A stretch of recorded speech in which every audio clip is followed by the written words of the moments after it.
La guerra en Ucrania comienza a verse de otra manera en Europa, que no solo ha decidido llevar a cabo un rearme, palabra que el presidente Sánchez la semana pasada rechazaba desde Bruselas, sino que además Europa ha pedido que cada país elabore un kit de supervivencia de 72 horas para hacer frente a cualquier crisis que pueda surgir, como por ejemplo una guerra. Hoy el presidente Sánchez ha comparecido en el Congreso y sin dar cifras ni plazos ha mostrado la determinación del Gobierno para incrementar el gasto en defensa hasta el 2% del PIB que exige Europa. Dice que será sin mermar el estado de bienestar, pero solo le han apoyado Junts y el PNV. Y entre tanto, Navarra y el Estado acaban de cerrar el definitivo acuerdo para que la comunidad foral asuma de forma plena la histórica competencia de tráfico que se realizará de forma progresiva en 3 años. Toca saber ahora qué ocurrirá con los agentes de tráfico de la Guardia Civil, si pasan a integrarse o no y en qué condiciones en la Policía Foral.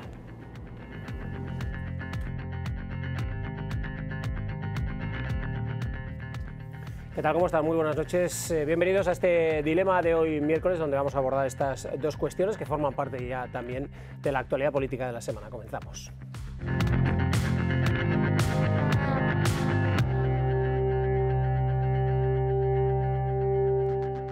Así que lo hacemos como cada miércoles, saludando a quienes nos acompañan en la mesa. Javier Esparza, de Unión del Pueblo Navarro. ¿Qué tal? Muy buenas noches, Javier. ¿Qué tal? Buenas noches. Bienvenido. Un placer. Inma Jurío, del Partido Socialista. ¿Qué tal, Inma? Buenas noches, bienvenida. Hola, muy bien, muchas gracias.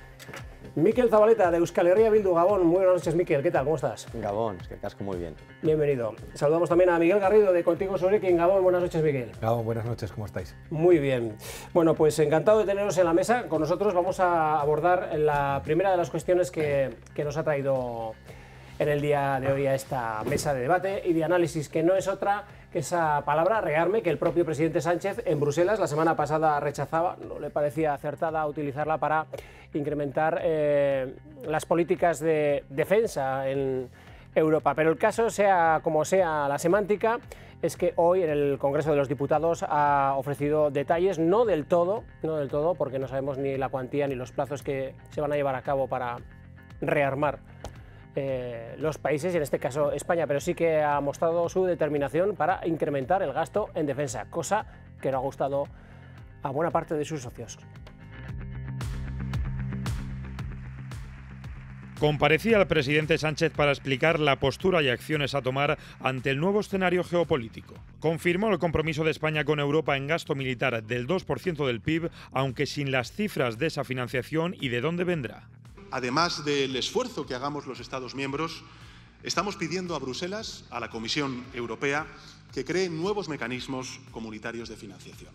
Lo que sí defendió Sánchez fue que el estado del bienestar no se verá afectado. Lo vamos a hacer sin tocar un céntimo de euro de gasto social o de gasto medioambiental. España defenderá el impulso de un ejército comunitario bajo una misma bandera. Lo que debemos hacer es crear el ejército europeo. Y también anunció poner en marcha antes de verano un plan nacional de defensa. Un gran plan nacional para el desarrollo e impulso de la tecnología y la industria de la seguridad y la defensa españolas. El líder de la oposición le echó en cara al presidente la poca información ofrecida. ¿Cuánto dinero tiene previsto invertir en defensa? No me diga que esto es una especulación. ¿Por qué no le cuenta usted lo que habla en el Consejo Europeo o el Congreso de los Diputados? ¿Cuál es el plazo? ¿Cuánto va a gastar cada año? ¿De dónde va a salir este dinero? No contó Sánchez con el apoyo del resto de oposición ni de muchos de sus socios. Se estará cometiendo un error garrafal del que no participaremos ni apoyaremos. La realidad es que usted ha decidido pasar a la historia de nuestro país como un auténtico señor de la guerra. ¿Quién le ha visto y quién le ve? De manifestar que era prescindible el Ministerio de Defensa a que le llamen ahora señor de la guerra. Según lo explicado por el presidente, en pocas semanas conoceremos más datos sobre este aumento de gasto en defensa. Bueno, son algunos de los detalles que ha dejado esta sesión matinal en el Congreso de los Diputados. Señor Esparza, el señor de la guerra, le decía a su diputado al presidente Sánchez. Bueno, la verdad que sorprende, y es la realidad, estos cambios de opinión, ¿no?, que tiene el presidente Sánchez del Partido Socialista, que vienen motivados, pues bueno, por yo creo que la realidad a la que tiene que enfrentarse. A mí me suenan bien algunas de las cosas que ha dicho el presidente del Gobierno. A mí me suena bien Ejército Europeo, me suena bien Plan Nacional de Defensa, porque nosotros desde luego pensamos que, bueno, que no todo el mundo es bueno y que España necesita de tener un ejército que sea capaz, bueno, de articular una defensa en un momento determinado, de ayudar a otros también en momentos puntuales, y un ejército que nos sirva para defender la libertad y la democracia, porque la libertad y la democracia de la que vivimos y que disfrutamos, pues bueno, pues puede estar en riesgo. De hecho, hay países donde se pone en riesgo. En el mundo hay dictaduras, en el mundo hay países que invaden otros países, lo estamos viendo en Europa con Rusia, y desde luego yo creo que si Europa quiere ser mayor de edad, pues desde luego tiene que ser capaz de defenderse solo, de defender las libertades en una Europa democrática sin ningún tipo de complejo y con autonomía absoluta. No se puede estar dependiendo eternamente de Estados Unidos. Creo que esa mayoría de edad de la Unión Europea se demuestra en esto, y evidentemente para que se consiga eso tienen que aportar todos los países miembros. Y se habla del 2%, pues si tiene que ser el 2%, que sea el 2%, pero desde luego, bueno, nosotros pensamos que es algo necesario. Para nosotros no es ninguna contradicción. Quien cae en una nueva contradicción es el presidente del Gobierno, el señor Sánchez, que un día dice una cosa, al día siguiente la contraria, mientras siga gobernando. ¿Es algo como nadar y guardar la ropa a la vez o no, señora Ajurio, en esta cuestión? Bueno, no creo. Es cierto que muchas veces hay que hacer equilibrismos con los socios de gobierno o con las personas con las que vas a obtener los votos. Pero no creo que la postura del presidente, de Pedro Sánchez, haya cambiado. Yo creo que son las circunstancias y la realidad las que han cambiado. Cuando te enfrentas a amenazas externas, y estamos viendo a la situación crítica que nos están sometiendo países como esa alianza Rusia o Putin y Trump, más que hablar de países, son, yo creo, egos personalistas los que están llevando a amenazas mundiales. Y la respuesta de los países tiene que existir. Entonces, la respuesta más adecuada en estos momentos para España es que estamos dentro de la Unión Europea, tenemos que dar una respuesta como una Europa unida, como una potencia que es capaz de ejercer su propia defensa de forma independiente, y que no se trata una defensa de entrar en un conflicto de lanzar bombas unos países contra otros, sino, y ahí sí coincido, defender los sistemas, el sistema democrático que tenemos, el estado de bienestar, las libertades de las que nos hemos dotado, y lo tenemos que hacer pues de una forma autónoma.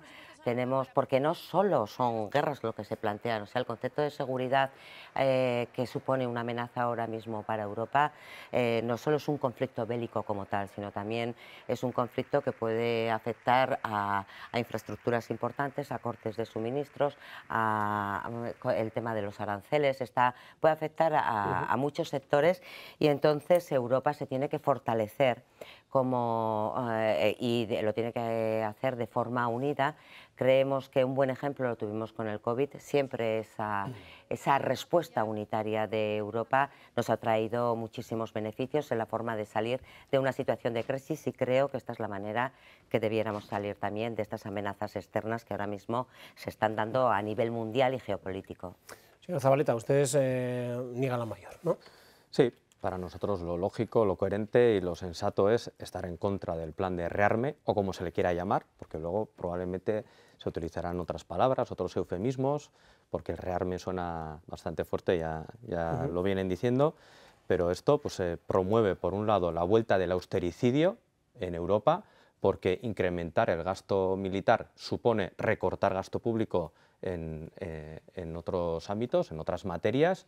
Y antes se decía, no se sabe cuánto va a aumentar exactamente el gasto militar, en qué plazos, y tampoco se sabe en qué se va a detraer gasto público.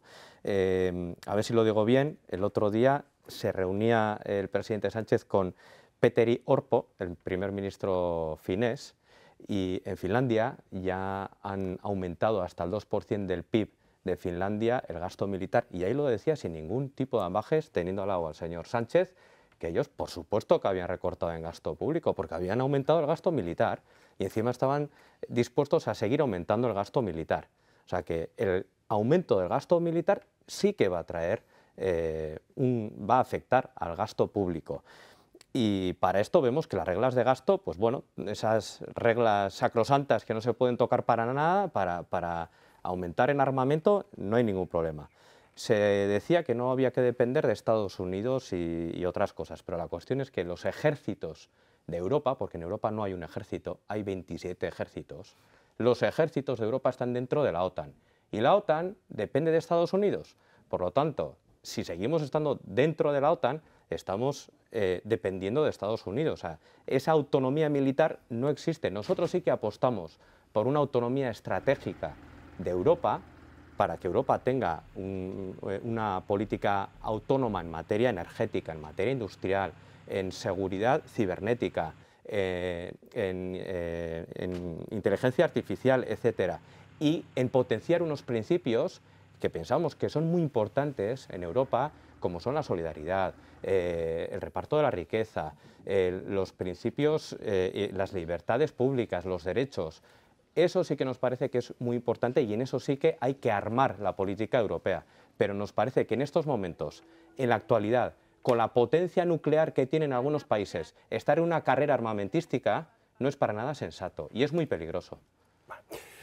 Señor Garrido, ustedes tampoco efectivamente ven para nada bien, ¿no?, un poco lo que ha dicho hoy el presidente Sánchez. No, porque yo creo que hay que ser sinceros con la ciudadanía. O sea, ahora mismo el presupuesto de gasto militar que tiene la Unión Europea es equiparable, muy similar al que tiene China, cuando tiene 3 o 4 veces la población de la Unión Europea, y 3 veces mayor al que tiene Rusia. Y entonces nos vienen a decir que hay que invertir 800.000 millones de euros. Casualidad, por cierto, era la misma cifra que se dio para el plan de reindustrialización de Europa, hablando de elegir, ¿no?, para poner a Europa a nivel industrial de Estados Unidos y de China, que hay que invertir 800.000 millones de euros no en paz ni en fortalecerse, no, en armas. Que para eso se ha hablado del plan de rearme, en armas. Y eso no es por una cuestión de que lo necesitemos a nivel de defensa, es por una cuestión de lo que quieren es levantar una industria armamentística europea. Y entonces, bueno, pues creo que nuestro espacio, y además al unísono, se ha posicionado muy claramente en contra de una cuestión que los datos evidencian que no es por una necesidad de defensa. Algo habrá que invertir si queremos desacoplarnos de Estados Unidos en satélites o en inteligencia, por ejemplo, que somos muy independientes. No estamos hablando de eso. Estamos hablando de invertir 800.000 millones, insisto, lo mismo que se invirtió en los Next Generation, lo mismo para la reindustrialización, pues en levantar una industria europea de las armas con la que sinceramente pues no estamos de acuerdo y creemos que no responde a los intereses de los europeos y las europeas. Y si estos son vasos comunicantes, como apuntaba, por ejemplo, el primer ministro finés, ¿no? O sea, quiere decir que estoy aumentando el gasto militar, por lo tanto, reduzco el gasto público. Hoy decía, abrimos ya el debate, señor Esparza, ya le veo con ganas además. Hoy sí que decía el presidente Sánchez que el aumento del gasto militar no va a ir en detrimento del estado de bienestar, es lo que ha dicho él. Y si, como digo, son vasos comunicantes, como por ejemplo apuntaba el primer ministro de Finlandia, que yo sepa, ¿de dónde lo sacamos? Que yo sepa, de entrada no tenemos presupuesto en España. Bueno, esa es otra. No, esa es otra no, esa es una muy importante, sí, porque el presupuesto es el que marca a qué destinas. Y las prioridades... El presidente Sánchez ya ha dicho que incluso habría que estar ya pensando en el presupuesto de 2026. Bueno, pues ya está, pues bien, pero a lo que voy, no hay presupuesto. Claro, llegar a ese 2% estamos hablando de... Yo no tengo la cifra porque él tampoco la ha dado, o por lo menos, desde luego yo la desconozco. Estamos hablando de miles de millones de euros, o sea, no es ninguna tontería. Para efectivamente llegar a ese compromiso, de algún sitio tienes que retraer, es algo claro. Y en una cuestión como esta yo creo que tiene que haber transparencia. Lo que pasa que ocurre también que el señor Sánchez, bueno, pues desde luego la transparencia no es una de sus virtudes. Y yo que sí que creo que en el Congreso de los Diputados y con el conjunto de los españoles se les tiene que decir la verdad. Yo sí comparto. Es decir, hay que decir de cuánto dinero estamos hablando, hay que decir de qué partidas va a salir para que a partir de ahí todo el mundo pueda tomar las decisiones. Yo creo que tiene una debilidad manifiesta. Sí, es verdad que ha dicho que había que hablar con la Unión Europea a partir de ahora para ver los mecanismos de financiación. Bueno, bien, puede haber ayuda de la Unión Europea, yo no lo discuto, pero en cualquiera de los casos lo que es seguro es que los países vamos a tener que poner, vamos a tener que aportar. Oiga, pues ya está, que se cuente la verdad y con total transparencia. Quería decir que lo que manifiesta esta realidad también es bueno, la posición del Gobierno de España. Yo creo que hay una debilidad absoluta del presidente del Gobierno. Creo que lo que une a los partidos que sustentan a Pedro Sánchez es el poder, pero no hay un proyecto común. Es decir, en Bildu, Junts, RC y BNG no quieren un proyecto de país, no quieren un proyecto para unir España, no quieren un proyecto común de todos los españoles. Precisamente lo que quieren algunos de ellos es salirse de España. Por tanto, cuando estamos hablando de la defensa de todos, cuando estamos hablando de lo que tiene que ser para el conjunto de los españoles, automáticamente pues se desploma como un castillo de naipes lo que es un conglomerado que lo único que pretende y busca es el poder. Ahora también lo digo, equilibrismo que decía la señora Jurío, equilibrismo con los socios de gobierno, no va a pasar nada. van a aceptar lo que diga Pedro Sánchez, porque evidentemente prefieren a Pedro Sánchez el presidente. Porque ha abierto la mesa, para que las personas aludidas Yo, puedan bueno, intervenir. cuando se habla de defensa, yo creo que aquí el señor Esparza sí que es el que nada intenta guardar la ropa, sí, pero me parece bien el gasto en defensa, pero Pedro Sánchez, vamos a ver, la ruptura de España, tal, precisamente han sido Junts y el PNV los que les han apoyado, los que han apoyado al PSOE en esta iniciativa. Bueno, pero aparte de todo esto, yo creo que este será transparente. Estamos iniciando un camino en el que ya ha avanzado que sí, que se necesitan esos mecanismos europeos de financiación, ver cómo se logra esa respuesta unida. Ha asegurado que no va a haber, que no se va a afectar a la esencia del estado de bienestar, no todo gasto público. No todo el gasto público es estado de bienestar, hay mucho otro gasto público de donde se puede recortar. Habrá que ver qué tipo de financiación se hace. Por ejemplo, igual en estructuras, en aquellas que usted tanto critica, pues puede ser. ¿Van a reducir la estructura de ese gobierno mastodóntico? No todo. Bueno, yo lo aplaudiré, sabemos que todo lo que se fija en presupuestos... Estamos hablando de un 2% no del PIB, es que no es tontería. educación, ¿Cuántos salud... Hay 23 ministros. Le estoy poniendo un ejemplo para que usted esté más contento. Vamos a reducir ministerios. Bueno, que no seamos... Que tampoco podemos ir a que todo el gasto público es salud, educación y derechos sociales. Hay mucho más gasto público, hay mucha más posibilidad de obtener ingresos si se desarrolla otro tipo de industria dentro de España y que nos permita ese tipo de empresas que van a prevenir ataques cibernéticos. Igual. O sea que hay que llegar al 2%, que es un poco lo que apuntaba el señor Zabaleta. Sí, claro que hay que llegar al 2%. Sí, y aun y todo, aunque estemos hablando de un 2% del PIB, que es muchísimo dinero y desde luego con recortar ministerios no se va a llegar ni de lejos. No he dicho que vayan a recortar. No, sí, ya sé que no, ya sé que no. Eso es el chocolate. Pero aparte, quiero decir que creo que esto es una cuestión que trasciende mucho más a la discusión presupuestaria y que trasciende también a la cuestión del gobierno que hoy por hoy sostiene el gobierno de España o de los partidos que sostengan ese gobierno. Hay un dilema, el dilema de la seguridad que le llaman, que es que la idea que se quiere introducir es que una carrera armamentística lo que va a traer es un efecto disuasorio, ¿no? ¿Qué les ha parecido? Y permítame que haga un pequeño paréntesis en su intervención, ¿verdad? El kit europeo de... A eso iba, ¿verdad? Sí, iba a acabar justo con eso. Sí. Pero la cuestión es que las carreras armamentísticas, más allá de crear un efecto disuasorio, lo que traen es miedo y lo que traen es preocupación. Y una carrera armamentística provoca otras carreras armamentísticas. Y ya sabemos en la historia cómo han acabado las carreras armamentísticas. Y hoy por hoy, un choque bélico, hoy por hoy, con la tecnología que hay, con la capacidad militar que tienen algunos bloques, es un suicidio y no es seguro. Y por eso mismo se está también incluyendo ese tipo de mensajes, como por ejemplo el que tengamos un kit de supervivencia para 72 horas por si pudiera llegar una guerra. La cuestión es... No, pero sí que se está introduciendo ese miedo y ese mensaje para favorecer la idea de que nos tenemos que rearmar. ¿Rearmarnos contra quién? O sea, la cuestión es... Yo no lo puedo evitar, es decir, que escuchar este discurso de H. Bildu, o sea, me parece... O sea, escuchar el discurso de este discurso... Ya estaba tardando, señor Esparza, ya estaba tardando, de verdad. O sea, da igual que hablemos del tren de alta velocidad, de los caídos, de Ucrania o lo que sea, que viene siempre con lo mismo. Sí, adelante. Bueno, no, es que ustedes son una formación política que tiene terroristas violentos, personas violentas dentro de su formación política. Entonces, que nos trajeron, bueno, no una guerra, pero algo muy parecido a una guerra. Nosotros defendemos la diplomacia. Y no el rearme. ¿Pero qué diplomacia? Nosotros defendemos, estamos hablando del plan de rearme y estamos hablando de que nosotros... incorporan, pero es que es incoherente del todo, pero ya está, simplemente lo quería decir. Sí, Quiero claro, ir a otras cosas. El ejército... Sí, evidentemente está señor Garrido, brevemente se les para, no por interrumpir, es que está el señor Garrido también pidiéndome es necesario en España, luego voy a entrar, y efectivamente...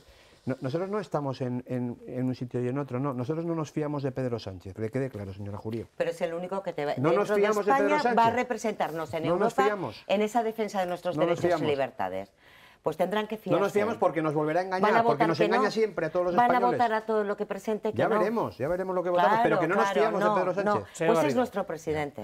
Pues no nos fiamos de él, porque no nos da motivo. Usted me dirá quién le va a asegurar la defensa de España. Qué pereza que acabe todo en Sánchez muy mal y Bildu peor, ¿no? Yo creo que hay que tratar este tema en serio porque es un tema muy relevante y le vosotros. contesto, señor Esparza, no compartimos proyecto de país con todos nuestros socios. Hombre, pues no, somos fuerzas políticas diferentes. Lo que compartimos es un proyecto de legislatura y eso sí que le digo, este proyecto de legislatura no era hacer recortes en el estado del bienestar. No comparten un proyecto común, que he dicho yo. Común. Ya, bueno, digo, lo que tenemos es un proyecto de legislatura y este proyecto de legislatura no era hacer recortes en gasto público en el estado del bienestar y eso no lo vamos a permitir. Y termino con una referencia que nos hacían al kit de emergencias. Sí, ¿no? de Pues supervivencia. Lógicamente, para justificar determinadas decisiones y determinadas prioridades, como puede ser pues, esta macroinversión en un complejo industrial militar ¿Eso les ha llamado la atención? europeo, lógicamente lo que hay que inocular es miedo en la parte de la población para justificarlo. Y entonces está haciendo dos cosas. La primera era decir que los servicios de inteligencia europeos veían muy posible una invasión muy pronta de Rusia al conjunto de la Unión Europea, ¿no? A mí me llama un poco la atención que un país que no ha podido invadir un pequeño país como Ucrania y que de hecho ha tenido una pérdida militar absolutamente enorme, ahora se está diciendo que en 2 años tiene la capacidad, insisto, 3 veces menos de presupuesto militar de invadir toda Europa, ¿no? Y como no colaba del todo, pues hay que inocular más miedo a la población y entonces se dice que hay que tener un kit porque como nos van a invadir y dentro de pronto vamos a ver amenazada nuestra vida y nuestra seguridad, pues hay que tener un kit de emergencia y eso justifica los 800.000 millones. Sinceramente, yo creo que es un relato que no tiene ninguna credibilidad, que es evidente la intencionalidad que hay detrás, porque hace un año no necesitábamos ningún kit y de repente ahora sí, y que la ciudadanía sabe perfectamente que no responde a sus intereses. ¿El Partido Comunista apoya a Rusia, sí o no? El partido... ¿Apoya a Rusia, sí o no? ¿El Partido Comunista está apoyando a dictaduras en el mundo, sí o no? Mire, sabe ¿Pero qué perfectamente, discurso? Que no se sostiene el sabe suyo perfectamente, tampoco. señor Esparza, No, lo hemos dicho en el Parlamento por activa y por pasiva, que condenamos la invasión de Ucrania. ¿Está en contra de Rusia, sí o no? Estamos en contra de la invasión de Ucrania, por supuesto, y lo hemos dicho muy claro. Bueno, y le voy a decir, bueno, ahora déjeme... es que usted me ha preguntado, yo le respondo. No, No, mentira. Nosotros hemos dicho desde el principio... Señor Esparza, si me pregunta, ¿me deja responderle? Vamos a dejarle que responda. A ver si nosotros estamos a favor. Estamos en contra de la invasión de Ucrania y desde el principio dijimos, esto se resuelve a través de la diplomacia y del derecho internacional. Y efectivamente se va a resolver en una mesa. Lo que pasa que después de muchísimos muertos y después de una guerra injusta. Y desde el principio, en EH Bildu siempre apostamos por el derecho internacional público, por la diplomacia en Ucrania y en Gaza. Por cierto, en Gaza, en esa declaración que ustedes se abstuvieron con el PP y que Vox votó en contra el lunes, en Gaza también pensamos que lo que tiene que primar es el derecho internacional público, la diplomacia y las leyes internacionales. Porque las armas lo que hacen es provocar más guerra y más sufrimiento. Ojalá hubieran sido tan diplomáticos siempre, pero yo le quiero aclarar. Con Rusia tienen un problema y los señores de Contigo y de Podemos tienen otro problema. Sí, con Venezuela tienen otro problema. Escuchen lo que decimos, señor Esparza. En vez de inventarse lo que decimos ustedes, que quieren armarse para enfrentarse a Rusia, nosotros no tenemos ningún problema. Y desde luego, nosotros hemos sido muy claros en aquello que tiene que ver con Gaza, hemos sido muy claros en aquello que tiene que ver con Israel. Hemos condenado lo que está haciendo Israel, de la misma forma que hemos condenado el terrorismo de Hamas. Todavía estoy... No, lo hemos condenado. Todavía estoy esperando que ustedes condenen el terrorismo de Hamas. Todavía estoy esperando. El lunes se abstuvieron. No, señor Garrido, por darle la réplica brevemente, y la señora Juria, que está escuchando atentamente todo lo que se están diciendo. Podemos inventarnos todos lo que decimos los demás o podemos escucharlo, ¿no? Nosotros y nosotras hemos condenado la invasión de Ucrania desde la violación de los derechos internacionales, hombre, desde el principio, señor Esparza, y lo digo claramente y acabo con esto. Yo hago una pregunta que quiero que quien está a favor del rearme me conteste. ¿Por qué, por ejemplo, si logramos llegar a un acuerdo de paz en Ucrania, ya veremos, no puede ir ligado de un desarme en vez de un rearme? Se ha hecho en otros acuerdos de paz. Es decir, que todas las partes firmantes se comprometen a un desarme, de manera que, bueno, pues conjuntamente se aborda una seguridad desde el desarme y además queda presupuesto disponible. ¿Por qué no vamos en esa línea de trabajar en un desarme internacional y, sin embargo, lo que contribuimos es una escalada armamentística, si no es por los intereses industriales que hay detrás? Un desarme, firmar una paz y que vaya acompañado de un desarme implica que va a haber un compromiso de no ataque, no que los países se vayan a desarmar. No seamos tampoco, no utilicemos ese buenismo porque ya sabemos que eso no funciona. Yo creo que efectivamente estamos hablando de cosas más serias. Cuando hablamos de rearme, lo que no se puede transmitir a la población es que aquí solo se van a comprar tanques. Las guerras ahora mismo las guerras ahora mismo se desarrollan, yo creo que en otros ámbitos diferentes a los que podían desarrollarse hace tiempo, pese a lo que hemos visto entre Ucrania y Rusia. Pero yo creo que lo que se está hablando de potenciar la seguridad, el concepto de potenciar la seguridad de Europa frente a invasiones externas, implica muchas más cosas que ahora las luchas internas o las divisiones geopolíticas o los armamentos geopolíticos, o como se quiera llamar, se desarrollan en ámbitos completamente distintos, y no solo implica comprar armas, implica ejercer una defensa y tener una autonomía que nos impida dependencias externas, y eso implica potenciar otras industrias que ahora mismo igual Europa no posee. Y bueno, lo del kit de supervivencia yo creo que es una historia que se han inventado para justificar lo otro, porque se lanza... No, lo que están diciendo ustedes, porque es que lo lanza Europa... No, lo que están diciendo ustedes, yo creo que se refería a sus compañeros de mesa. Ustedes están intentando buscarle una justificación. Si lo lanza Europa, si no lo ha lanzado España y la mayoría de los países europeos, no tienen ningún problema en ir unidos todos los partidos en favor de ese rearme de la Unión, de esos planes de la Unión Europea. Esto ha salido de Bruselas. Pero lo están justificando para justificar el miedo. Sí, se están lanzando mensajes.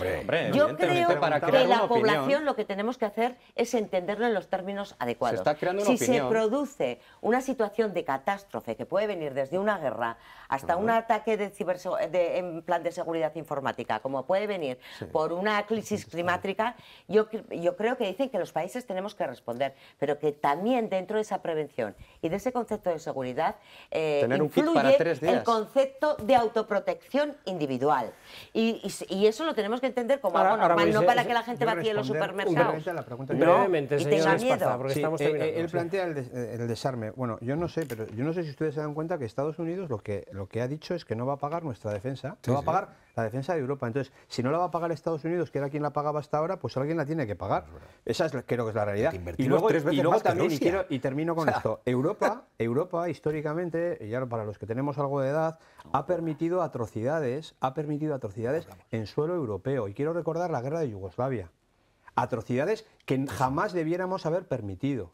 Que una Unión Europea de verdad, una Unión Europea fuerte, con fortaleza, con medios para poder evitar eso, debiera haberlo hecho. Donde se asesinaron a miles y miles y miles de personas, donde se conculcaron todos los derechos humanos habidos y por haber, en suelo europeo.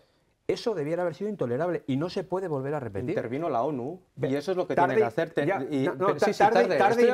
acuerdo, pero lo que hay que reforzar precisamente son mecanismos internacionales como la Organización de Naciones Unidas, y si reforzamos la Unión Europea y reforzamos la ONU y reforzamos las normas internacionales y no la ley del más fuerte, y reforzamos que nadie lo va a utilizar para atacar a nadie, las carreras armamentísticas históricamente para salvaguardar vamos a hablar de Europa, democracias, ¿me permite intervenir brevemente? Sí. Si hablamos de Europa y de la historia reciente, si miramos un poquito atrás y vemos qué es lo que ha ocurrido cada vez que ha habido una carrera armamentística y cómo ha acabado, no hace falta ser muy espabilado para ver que esto es muy peligroso. Y hoy por hoy, con las capacidades militares que existen, insisto, en el mundo, es que no es para nada sensato, no es buenismo, es sentido común. Y el sentido común es apostar por unas normas internacionales, por reforzar la ONU, por reforzar el derecho internacional y por defender un modelo estratégico, nuestra democracia, pero que Europa está más... No nos defendemos como una Europa unida. Entonces, pero que Europa no tiene un ejército, tiene 27. El único país con capacidad está gobernado por uno. Y Europa el único país con capacidad para invadir Europa a gran escala es Estados Unidos. Y digamos está las cosas como gobernado que Rusia acaba de invadir un país. Pero que no ha podido que ni siquiera invadir un país como Ucrania. ¿Cómo va a invadir la Unión Europea a gran escala? Que mañana puede invadir otro. Nos quedamos con esto, nos hemos quedado sin tiempo. Son posturas y posiciones totalmente distintas, pero en cualquier caso, desde posiciones pues evidentemente diferentes. Tenemos que hacer ya la pausa para la publicidad. Tenemos que hablar de tráfico, señor Esparza, señor Jurio. Tenemos que hablar un poquito de las cuestiones que nos han traído a esta mesa. Así que 2 minutos y volvemos de nuevo con todos ustedes.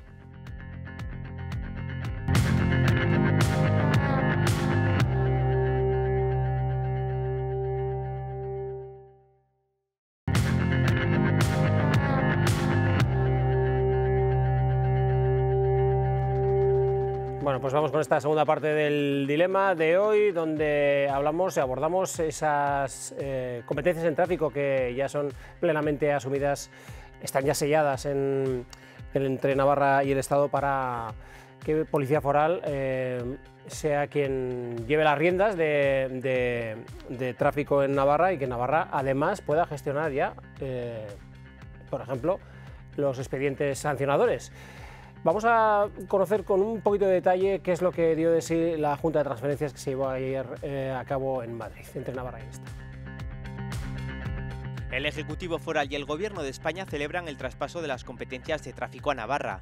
Y con esa voluntad avanzamos en un despliegue de la LORAFNA como no habíamos tenido en los últimos 20 años.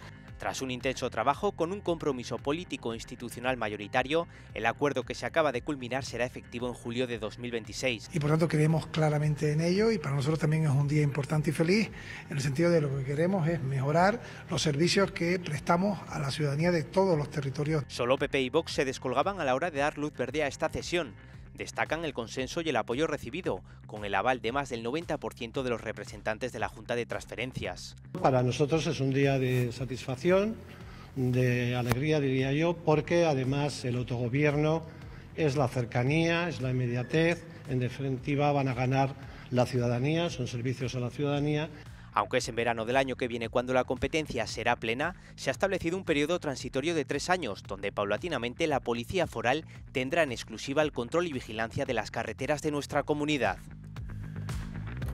Bueno, ayer también en esa junta estuvieron los distintos representantes de los grupos políticos, algunos también de forma telemática. Bueno, el caso es que queda perfectamente satisfecha ya esta competencia de tráfico. ¿Le falta algo, señor Esparza? ¿Está incompleta?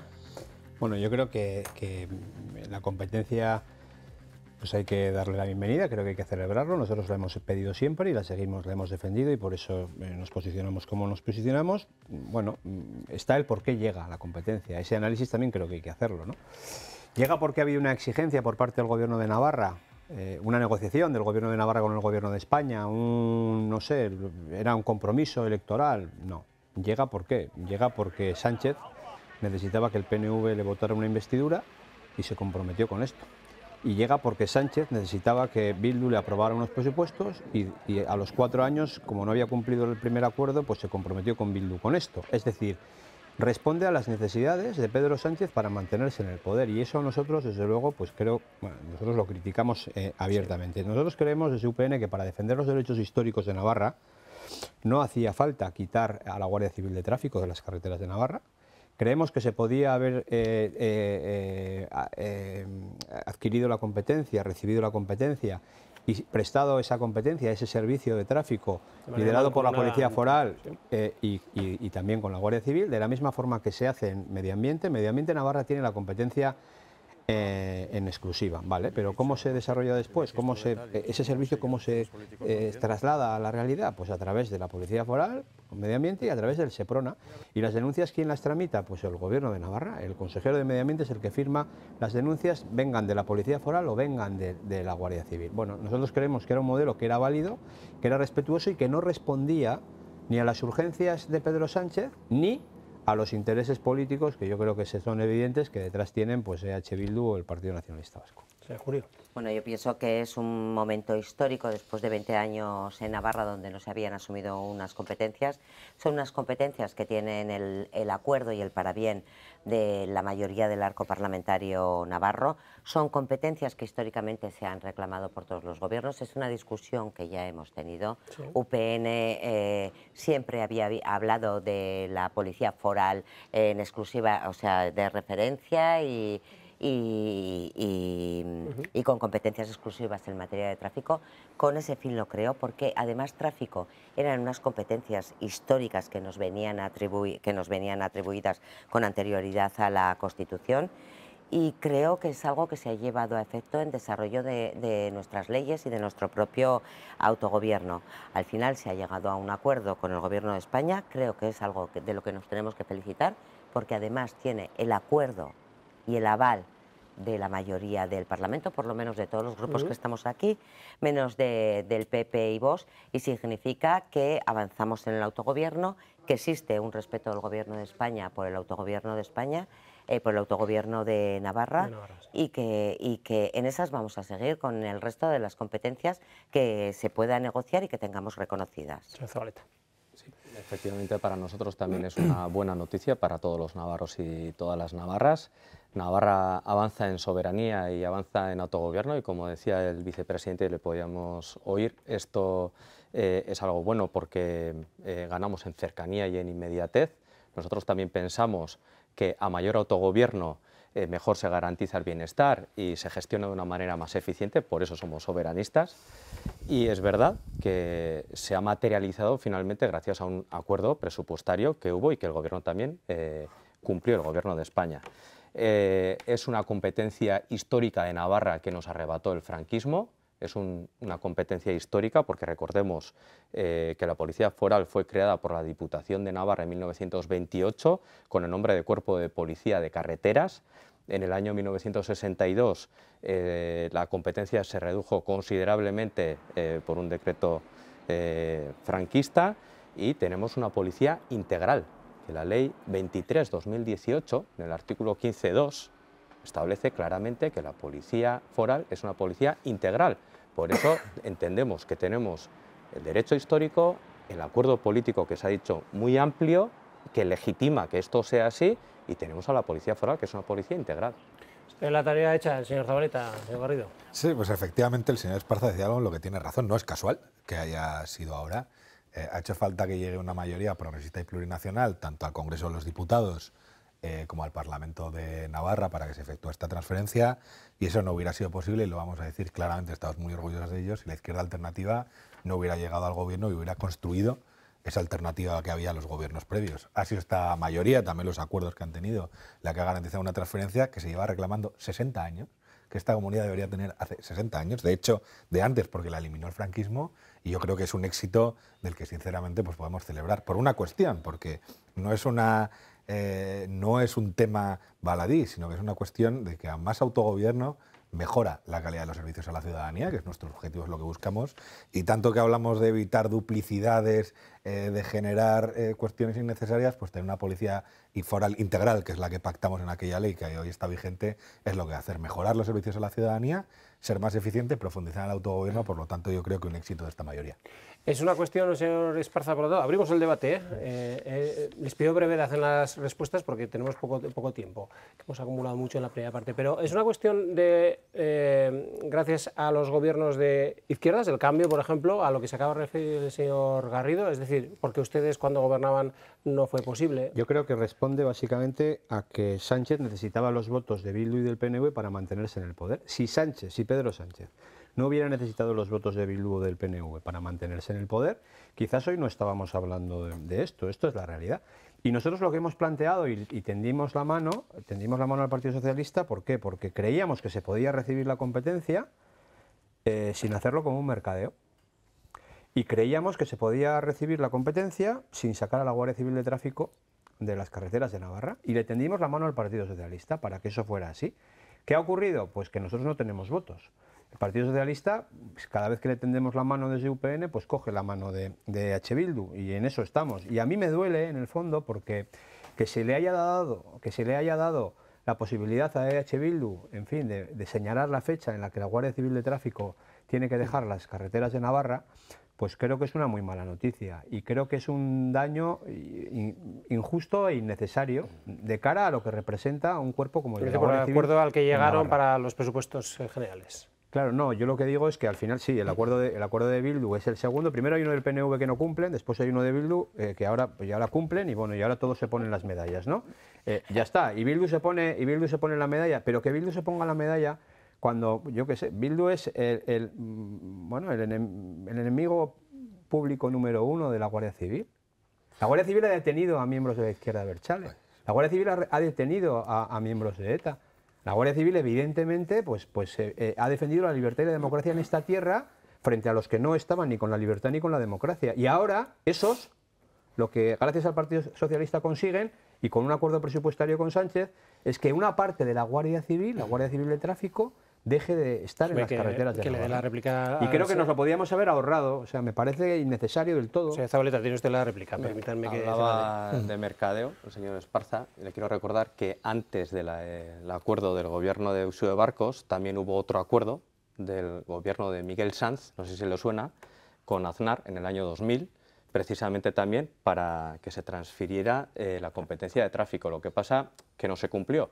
Luego en el año, permíteme que termine, en el año 2018 también hubo otro acuerdo del gobierno de Uxue Barkos con el gobierno del Estado que tampoco se llevó a cabo. Y finalmente, por eso decimos que en noviembre del año 2022 se firmó un acuerdo de presupuestos para el año 2023 en el que se comprometían que se iba a llevar a cabo la transferencia antes del 31 de marzo del 2023 y efectivamente hubo un acuerdo el 22 de marzo y el Real Decreto se publicó el 4 de abril. Por eso decimos que ha habido acuerdos también de gobiernos de UPN, ahí no sé si los consideran mercadeos o no, pero el acuerdo que se cumplió fue este, y son hechos, son datos. Y para terminar, entonces UPN tenía una posición bien diferente, porque en el año 94, en el Parlamento, lo que decía era que la Guardia Civil se tenía que replegar y que se tenía que dar un despliegue de la Policía Foral, cosa que ahora no lo dice. Y yo creo que UPN cada vez se parece más al PP y menos al No me gustaría UPN que se convirtiera en un debate bilateral por respeto un poco a su... Sí, brevemente, sí. Yo considero un mercadeo cuando Sánchez necesita los votos y como necesita los votos cede a vuestra solicitud.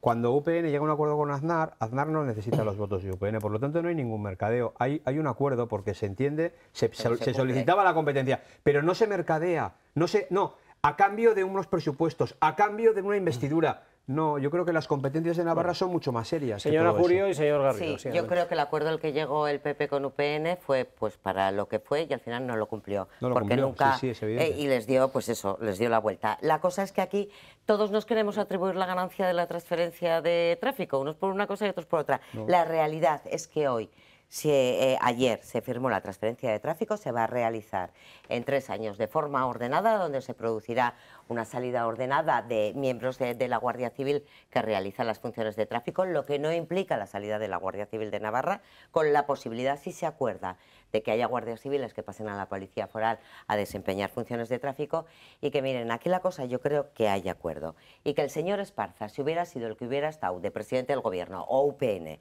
de presidente del Gobierno, en estos momentos estaría contento con esa transferencia y la habría acordado como siempre la ha defendido, de forma integral y en exclusiva para la Policía Foral, con un repliegue o retirada ordenada de efectivos de la Guardia Civil. Si me da una exclusiva en 5 segundos, porque es que el señor Garrido no ha intervenido todavía. No la admite. No, nosotros al Partido Socialista le ofrecimos la posibilidad de llegar a otro acuerdo, para tener la competencia y llegar a un acuerdo con la Guardia Civil y en la gestión de esta competencia.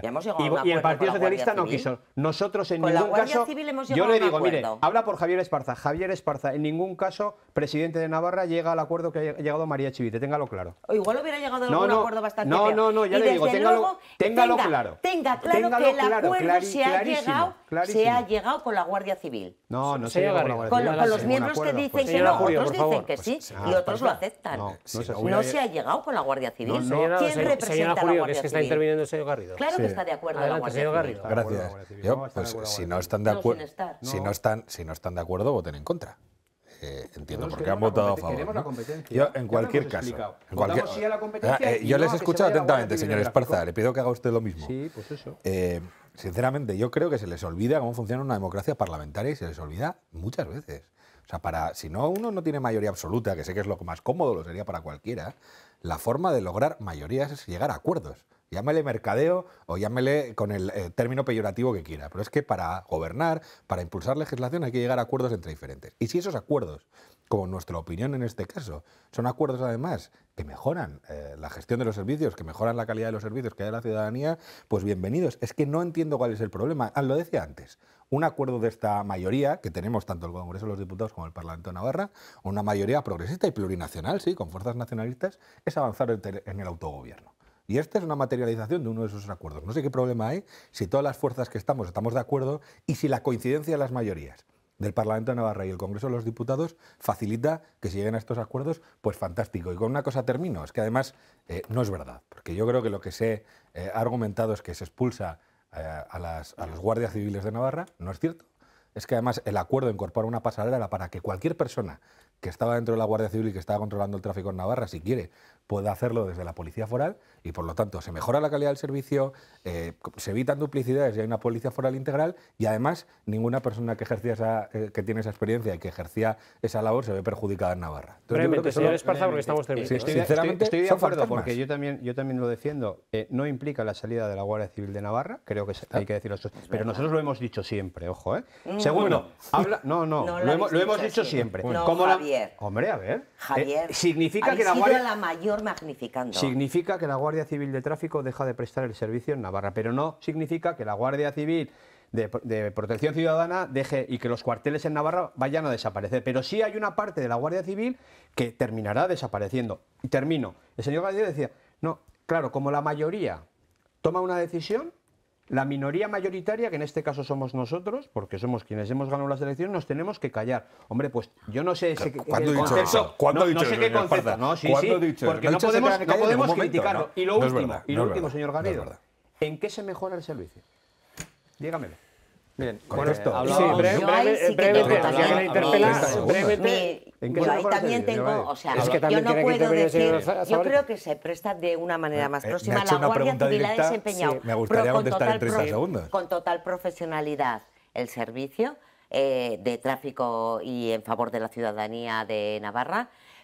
Yo creo que ejercemos una competencia, no se va a prestar de una forma más profesional. Pero, señora Julia, permítame que le responda al señor Garrido porque le había interpelado a él 30 segundos. Directamente. Había dos cuerpos a la vez prestando el mismo servicio. Sí. Ahora hay uno. Eso facilita la gestión, facilita la coordinación, mejora la eficiencia y es más fácil que mejore la calidad, que es lo que pasa, por cierto, es un principio en cualquier gestión de lo público. Es mejor evitar una duplicidad y tener un único organismo gestionando una cuestión. Pues esto pasa con la Policía Foral. Es que me había pedido la palabra la señora Zabaleta. Gracias. Hablábamos de mayorías. Querría recordar que aquí en Navarra sí que existe una mayoría política antes unánime, ahora muy amplia, que apuesta porque se transfiera la competencia de tráfico. Eso para empezar. Por otro lado, hay acuerdos, ha habido acuerdos que no se han cumplido y hay acuerdos que se han cumplido. Y son legítimos tanto unos como los otros, porque parece que cuando unos llegan a unos acuerdos son mercadeos y cuando llegan otros no son mercadeos. Y por terminar, pensamos que nosotros tenemos, Navarra me refiero, la capacidad, la legitimidad y nos ampara el derecho histórico también para poder ejercer esa competencia como lo está haciendo la Comunidad Autónoma del País Vasco o Cataluña, y ahí no ha sido materia de conflicto. Y no entendemos por qué aquí sí que tiene que ahora, serlo. Brevemente, porque vamos a con la conclusión ya. Vuelvo a Mercadeo, sí. Porque lo hacen a cambio de algo que no tiene nada que ver con Navarra. ¿Qué tiene que ver con Navarra que Pedro Sánchez sea presidente de España? ¿Qué tiene que ver con la competencia de tráfico que Pedro Sánchez sea presidente de España o que se aprueben unos presupuestos en España? Es que no tiene nada que ver. Bien, nosotros hacemos valer nuestros votos para que la transferencia se haga realidad. Por eso es mercadeo. Y yo, a mí, hacemos valer nuestros votos. Mire, en medio ambiente se está prestando un grandísimo servicio a los ciudadanos en esta comunidad desde hace muchos años. Y se hace entre la Policía Foral y la Guardia Civil. Y no pasa absolutamente nada. A mí ningún ciudadano, ningún navarro me ha pedido... Tenemos un minuto. Sí, ningún navarro me ha pedido que, oiga, la Guardia Civil de Tráfico tiene que dejar las carreteras. A mí, a los navarros, nos da igual quién nos ayude o quién nos Tenemos denuncie. Un minuto para igual las que sea verde conclusiones o rojo, da lo mismo. Señor Garrido, le voy a pedir una conclusión de 10 segundos, un poco al hilo de lo que acabamos de hablar. 10 segundos, no tenemos más. Momento histórico para la Comunidad Foral que todas deberíamos celebrar, aunque algunos no quieran hacerlo. Le agradezco la síntesis, señor Zabaleta. Pues lo mismo, a nosotros no nos da igual. A nosotros recuperar una competencia histórica sí que nos importa. Y nos parece un momento histórico y nos parece una buena noticia para Igualmente le agradezco el ejercicio de síntesis, señora Jurío. Momento histórico para Navarra, pero sigamos avanzando en aquello que nos concede la LORAZNA y que eso implica estar dentro del régimen constitucional español. Señor Esparza. Para defender los derechos históricos de Navarra no hacía falta insultar a la Guardia Civil. Les agradezco a los cuatro el debate, el fair play y el análisis que también nos ayuda a entender las cosas, de verdad. Gracias y que pasen una feliz semana. A ustedes les emplazo ya la semana que viene, el próximo miércoles, con otro asunto que esperemos sea de su interés y lo mismo. Entre tanto, sean felices.